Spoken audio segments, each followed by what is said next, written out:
Welcome to Games from Folktales, a podcast that mixes historical research and tabletop role-playing settings. I'm your host, Timothy Ferguson. This week we start a new series of vendors for Venice's Faerie market. Elegius Call, the Bookseller. Elegius Call is a fairy-blooded human whose book arcade acts as a navigational aid and safe harbour within the Faerie market. A tall, shy man, Call spends a great deal of time spinning tall stories to convince people to visit his book arcade. It's 3 stories high and has a beautiful rainbow over the entrance. Call doesn't care if you buy his books. He'd like it if you did, of course, but if you just want to go to his store and sit and read all day, he doesn't mind. There are wicker chairs for just such a purpose, placed throughout the building. Call's choice of the rainbow as his symbol is deliberately provocative. He hopes that every time people see a rainbow, they think of his book arcade. The church has appealed to the city to say this is sacrilegious because the rainbow belongs to God. The city has chosen not to intervene because Call paid good money for permission to use the rainbow before he put it up, and the church is too poor to bribe the right people. Player characters may be involved in this scheme as negotiators. The front door also has 2 automatons, 2 galley rowers, whose strokes seem to power a sign that displays a wheel of aphorisms and exhortations to enter. Actually, they're powered by a simple water wheel, but it's cleverly hidden. Call's book arcade is absolutely huge. He claims there are 1 million books. This is a lie.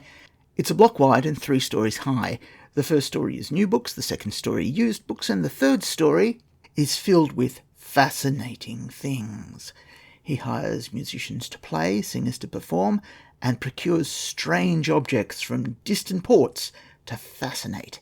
He particularly loves automata, and his fine collection is on display here. His third-floor wonders include a xylographic printing press, but how he gets his blocks carved is kept secret, and he has a parrot trained to extol the virtues of reading, and another parrot that swears in foreign languages. There is a cage of apes who don't do much but force the people who look at them to have strange religious epiphanies concerning their higher purpose. The glass roof is held up by shining brass columns, and the upper levels have a huge light well through their centre. There's a small flat above the store where Call lives, but he spends a lot of his time on the city's streets, particularly in the Merceria. Plot hooks.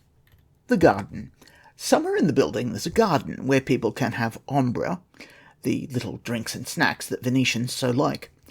Not even Call is sure where it is compared to the rest of the building, but most people find that if you open a door with sufficient determination, there is a wine bar behind it.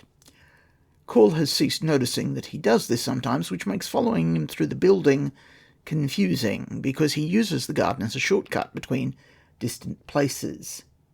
Occasionally it even has a door to the street, but it's not absolutely clear which street or when, so stepping out might be foolish. If you're running an isekai story, characters from other times and worlds can walk into his building through the street door of the cafe and be trapped in mythic Venice. Call feels terrible about this and offers them jobs, which is why some of his staff look so unusual even for such a cosmopolitan city. Call's staff wear smart red jackets and armbands with the store's name and rainbow logo on them. His staff never pressure anyone to buy anything. Their tailored clothes are unnecessarily good for clerks. There are also rather more of them than there need to be. One of his clerks does the terrible jobs because he embezzled from Call, and rather than sending him to the magistrates, Call kept him on and takes a little bit of the stolen money out of his pay each week. This clerk is ridiculously loyal to Call and may take matters into his own hands if he believes that the store's owner or family are at risk. Coins. Call's staff are instructed to scatter bronze coins around the place when they are headed to and from work. This is made more difficult by the fact that the streets are made of water in Venice, but they do their best. Each coin has a symbol of a palm tree on one side and a few words from Call on the other.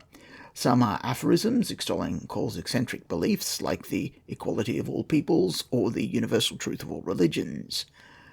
Others offer small gifts in exchange for returning them to the bookstore.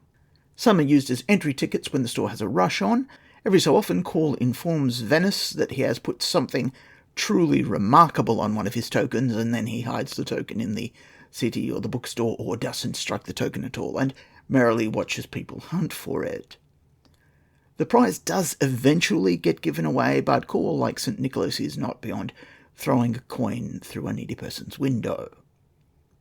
Some people wandering the Merceria deliberately carry one of Call's coins.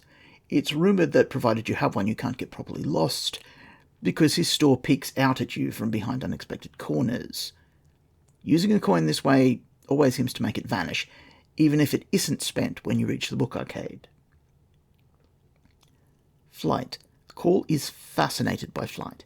He has a flying machine which cannot and does not work, and he sometimes displays it. Magi who offer him a true flying machine would interest him extremely. Funny picture books. Call does not age. He attributes this to his funny picture book, which is a collection of engravings, witticisms, and moralizing. His belief that laughter is literally the best medicine seems to work for him and for some of his employees. Player characters may discover that that's why so many of them never leave. Their terminal illnesses are held at bay by their copies of his funny picture book, which has a stronger effect while in his store. Call is certain that if his book were funnier, copies would have a more powerful medicinal use outside his shop. He's always collecting jokes for his next edition. He holds joke competitions to harvest more. He pays for new witticisms, so some of the poorer children of Venice make a living scrounging the town for humorous incidents. John Smith. For many years, Call has claimed his books are delivered from Alexandria by sea monster. This is, of course, a tall tale, but it needs to be dealt with when a sea serpent arrives at the customs port of Chioggia and asks to see him. The serpent's name is John Smith, and he's wearing Call's rainbow logo on his coils. Smith is rumoured to be a bachelor who has failed to commit to several mermaids he's courted, and they might also make life difficult for his employer. The Luccanese Merchants. One of Call's favourite ways of drumming up business is by spreading pamphlets with odd ideas and hoaxes in them. He's a bit embarrassed by the one about the Luccanese, a people from the north who have tails. He printed copies of a letter from an explorer in a remote alpine valley about how these people had great sensual and spiritual sensitivity because of their tails. Their tails were a nuisance, what with the added grooming and jewellery, but were useful for many manual crafts. Call then touted a business on the Lido, the Lauco Homo Search and Expedition Company, where people could invest to hire a troupe of Lauk to perform in the capitals of Europe. He did call it off before anyone actually gave him money, though, to avoid fraud charges. He doesn't know how a ship of Lauk merchants appeared in the harbour, claiming to have sailed from their mountainous home.